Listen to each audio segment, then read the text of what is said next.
people. R&B usually is usually defined as a black experience. It defines black folks as a race, and it's something that's easy for each person that is black or has that urban background to relate to. It touches something that you grew up with, something that you experienced that's kind of like unique.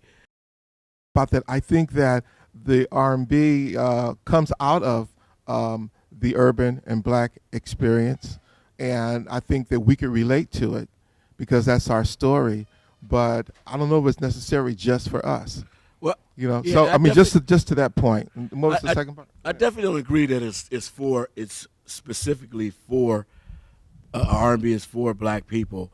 I just think that it's that the majority of R&B, hip hop speaks from, not necessarily to, but speaks from a more of a black urban type of experience, and because of that, who are the people that are mostly in the urban living situation? So for the most part, we kind of relate because a lot of folks are talking about what we want to hear. It doesn't mean that it was made for us. It just means that we relate to what folks are talking about in these songs.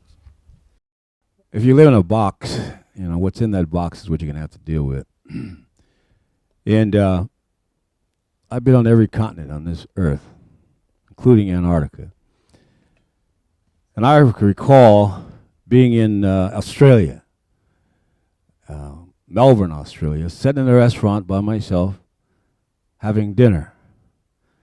And the music being playing in the restaurant, the first song was by Bobby Bland. Then they started playing B.B. King in Australia. And in some of the other English in Scotland, also you find that R&B, the old R&B, they're enjoying in other countries in this world. Now, those that compete, with us, the American economy, is like Japan and even China's coming. I noticed in Japan, of course, they have picked up the hip hop and draggy pants in Japan. The young kids are doing it. I said, wow, what an influence, that pop is having influence there. But the old R&B in different countries is still being played, and they still like it. And so if you're out of the box, you would appreciate that.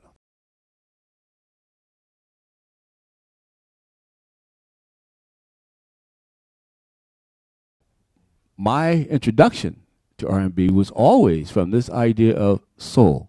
Did it move you? Did it touch the very essence of your heart, that song? And I've had expressions from audiences all the time. You put a record on that they really love, they're on the floor. It is touching on that. If it's a crying song, they're crying. That's R&B. I mean, that's blues and rhythm together. It speaks directly to your soul. R&B, in some ways, in the beginning, always has been, and is even more so now, a hybrid of things. In the early days, it was a hybrid of blues and gospel, and then as things went along, it started becoming and morphed into things like funk. Soul. And then funk, which had certain elements to it that were pulled from other types of music, and then morphed into New Jack Swing, which was stealing from the from the gospel kind of vibe, and then it even went even further by bringing in those gospel singers that do went even further. And then the advent of hip hop, that R&B became a hybrid of hip hop, and now it's a hybrid of dance. You know what I mean? It's basically dance music with a lot of elements of traditional R&B infused. The only thing that has stayed somewhat constant in what I would think of as R&B are the ballads. The blues vocals was coming from suffering. Suffering. Cotton pickers, suffering. Outside the hot 110 degrees. Here my head is tonight. Got one more road to pick. They're feeling that experience, okay? And those type of vocals touched people because they've been there. And then it comes to, well, I can't find my woman today. I think she went down to Hattie, Mississippi. Oh, I got my mojo working, but it's not going to work on you. You know, that was an evolutionary period in terms of lifestyles when the black people were moving from the South, coming into urban areas. The vocalists were changing in terms of how they were interpreting those experiences all the time. I remember B.B. King talking about that he was on the corner in Chicago, almost died, starved to death with his guitar, trying to sing gospel music for people to pay. So one day he started picking his guitar and started singing the blues. And suddenly his case started filling up with money because the blues made sense to people living under those conditions. And in some areas it still do. So when you listen to a vocal today trying to express something that's going to touch your heart,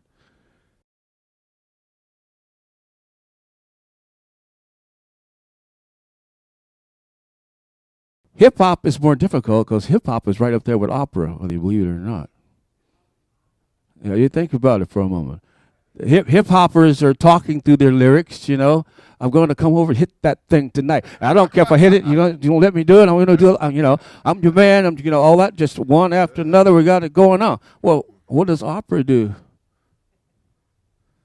What does it do? Oh, I want that tonight. I'll be there. Oh. Same thing. All right? Okay? And Figaro, what's happening there in Dante's Inferno, you know what? Same thing.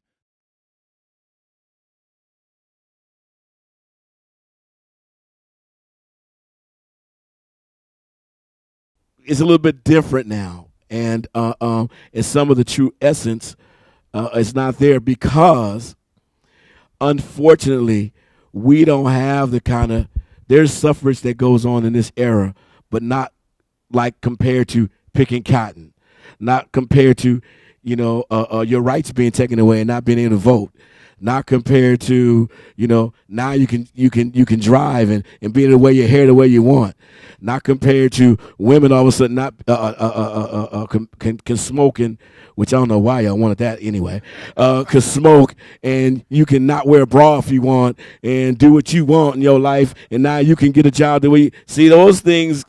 We're kind of like in this era now where everything is in some ways kind of peachy keen. And the songs, to me, don't have the bite that those older songs had.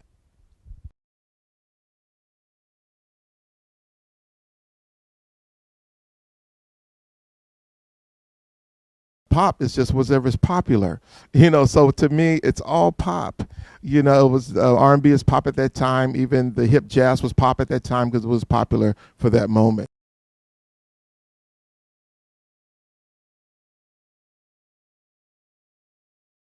Record companies aren't creative. They're money makers. They're lawyers and accountants and stuff that want to make money. And to me, it seems as though in those days, the record companies said, wow, look at this new thing that's going on. Let's jump on it, give it a name, and now we can make money from it. Because all of these labels of R&B and pop and yada yada, these are brands that come from record companies. They don't come from the general public. To us, music is just music, general public.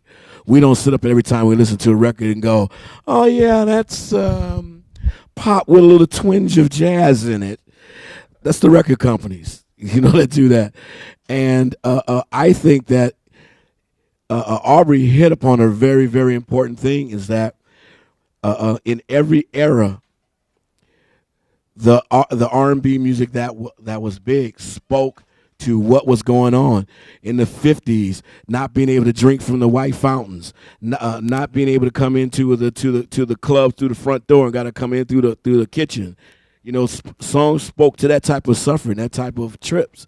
In the 60s, it spoke towards a lot of songs came around talking about us being liberated in the whole black struggle during the 60s, the 70s. All of a sudden we got naturals and dashikis, and music spoke towards that. Then the 80s, okay, now we getting funky and get down with it. And, you know, every generation, R&B spoke to that generation with what was going on, the suffering, the fun, the whatever was experienced in that time. There's so many independent acts. There is no finite thing anymore. So at this point, you can't go out saying I'm an R&B artist. You just got to go out saying I'm an artist. I'm an artist. This is what I do. You either like it or you don't.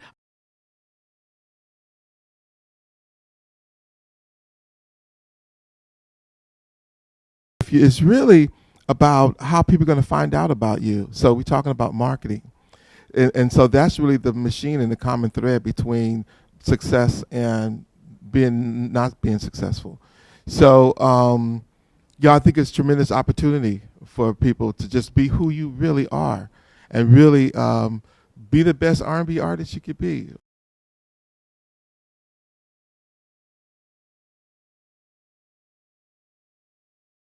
I gave this a lot of thought. You know, we have the effect of technology now, and what it's doing to people's head is very serious. We're experiencing a lot of disconnect between humans, period, when it comes to communicating. Whether you'd rather text than talk, right? Or we're putting ourselves in situations where we would rather find somebody online than go out and hook up. And actually check them out online and date them and see if you like them or not. Score them. Have a scorecard. The human, I don't know what you would call it, nature of driving, of passions for life. Technology has come on top of it like a solid brick, has shut it down. And the younger generation, they like it. I don't have to talk to nobody, that's fine. You call this company, talk to a computer. You talk to a computer half of the time. And so, how do you write a soul song that speaks to a heart that's no longer there? It's a very, very tough thing to overcome. There is a heart, but we got to find it again.